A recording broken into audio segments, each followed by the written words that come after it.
I had someone get a little feisty in a comment section with me the other day because I had pointed out that 12-step programs, NA and AA, operate like a cult. I certainly am not the first person to notice how these programs operate.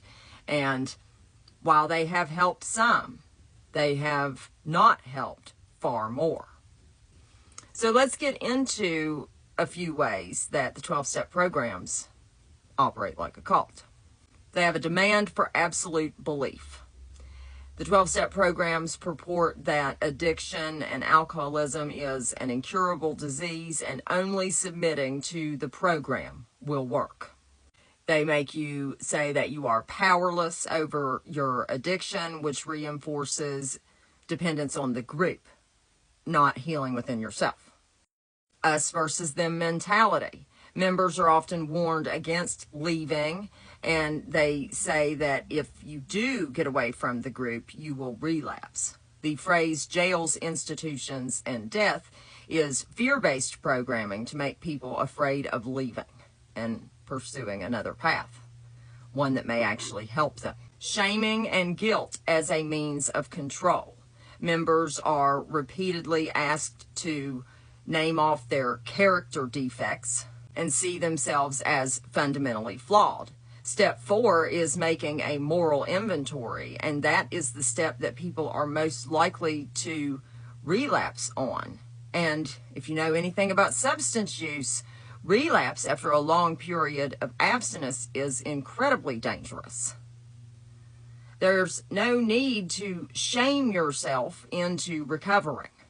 There's a rigid doctrine and repetitive indoctrination. The AA Big Book is actually written like the Bible. The first part is like the Old Testament. It has the rules of the program. And then the second part are testimonies where they tell about the program in action, almost like how Christ goes out and shares his message. And then you have a lot of sayings like repetitive programming, the serenity prayer, one day at a time, keep coming back, just all of these slogans that ingrain that program and indoctrination more into your head.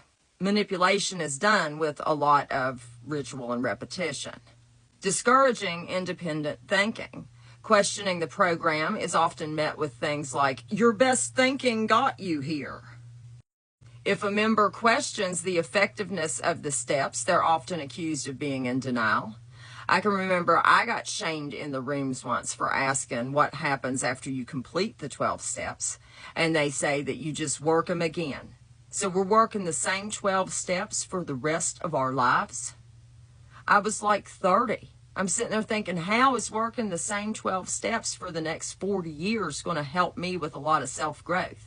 It's not. It's just to stagnate you in the cult. Encouraging dependence on the group. Members are told that they must attend meetings for the rest of their lives to stay sober. Recruitment and evangelism. Members are encouraged to recruit other members to keep the group going. It's also said that the most important person in the room is the newcomer. That's the person that is just on their first 24 hours of sobriety. And it's because they want as many people coming in there, getting indoctrinated and giving donations to this program as possible. Exclusivity and rejection of alternatives. You are shamed for participating in a medically assisted treatment program if you go to a 12-step program, even though medically assisted treatment is shown to have an 80% and higher effective rate compared to the 5% effectiveness of the 12-step. Financial and time exploitation. While donations aren't required, they are highly encouraged, and members are often pushed into doing many hours of service work. Isolation from non-members. Members are often encouraged to stay away from drinkers or people that aren't in recovery. You're encouraged to only associate with others in the program. There's a slogan to stick with the winners. Apparently the winners are the one in the cult. And then there's emotional manipulation and fear-based tactics. Fear of relapse, failure, and even death is constantly reinforced in the rooms.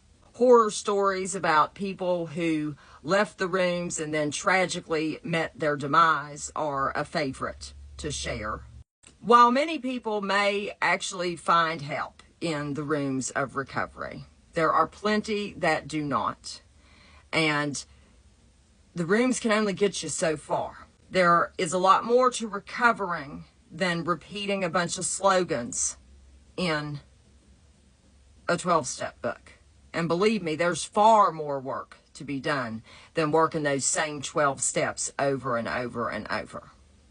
If you are in the rooms and it's not working for you and you are doubting your inner voice saying you need to leave, try not to. Try to listen to that inner voice. Don't let those rooms discourage you from trusting yourself any longer. Have a great day.